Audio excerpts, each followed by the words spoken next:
Okay, so the first thing that you need to do when you're selling your home is you need to determine your goals. Usually, for most sellers, the goals are in two areas. They're in the speed of the transaction and they're in the price that you're going to get. And the two are intertwined. So, for example, if you just found out you've got a job or there's some kind of a change in your life that you've got to sell quickly, well, you need to price the house appropriately, which means it's going to need to be a lower price to generate more traffic and more interest to get it to move quicker.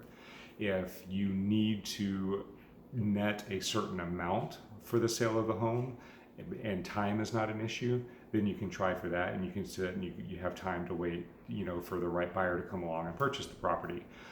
Keeping in mind, of course, that the longer a property sits on the market, the more quote unquote stale it gets. So people will start to perceive that there's something wrong with the property, that there's some kind of a hidden defect or something. And so it becomes harder and harder to get that high price.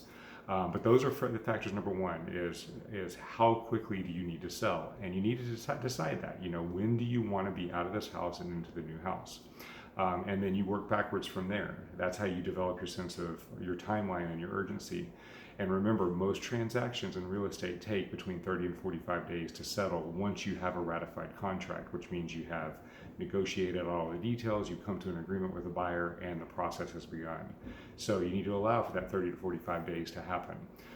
So that's the time frame. And then as far as price is concerned, sales price is important, but you need to determine more urgently and more importantly, what is the net price that you want to walk away with. So let's say, for example, you got a home and you really, for whatever reason, the goal, the amount of money that you have to walk away with is $100,000 net.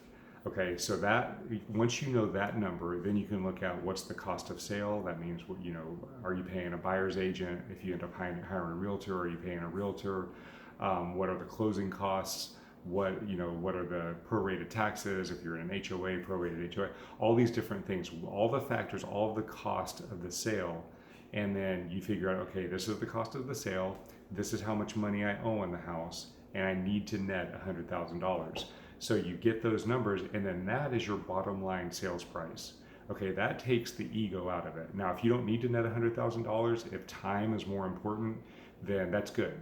You go more on the time side. But if time is not important, if it's a certain amount of money, then you figure out what this net has to be. Not what is the net you would like. What is the net that it has to be? What is the bottom net that you're willing to accept?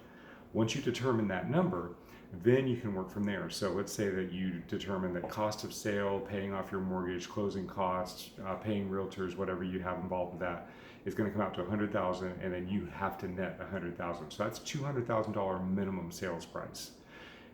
If your house is only worth $180,000, then you've got an issue. If your house is worth $240,000, which will tell you how to determine how much your house is worth, then you're in good shape. You've got some room. You can start off at $240,000, and then you can negotiate, and then you can determine where you want to go. But the purpose of having this minimum number that you have to walk with is that once you start getting into negotiations, emotions start kicking in. Emotions make us, logic makes us think, emotions make us act. So right now you can be logical. So logically figure out what is that number, because once the negotiations start and the emotions start kicking in, you're going to start acting, and a lot of sellers will act irrationally. They'll start getting offended. They won't accept an offer because they feel like, whatever reason, when in actuality an offer, even though it may have been lower than their asking price, may have gotten them more than the net that they needed and could have been a good deal for them, and they could have walked away from this deal happy. So establish that number so that you can remain logical when the emotions kick in during negotiations. All right, and that's how you do it. You figure out what is your minimum net that you're willing to take, what are your cost of sales, and then go from there. One of the mistakes that we see a lot of sellers make is they will just say, you know what, my house is worth $450,000 because my neighbor sold his house for $450,000. That's what I'm going to sell it for.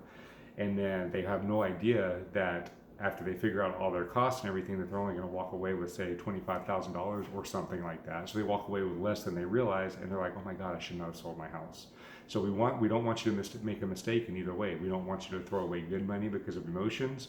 We also don't want you to make a decision and move forward too quickly on the sale of a home if you don't have the room to walk away with enough money to make it worth the sale for you. Okay, I hope that makes sense. If you have any questions on that, I know that can be a little bit confusing, please let me know. All right,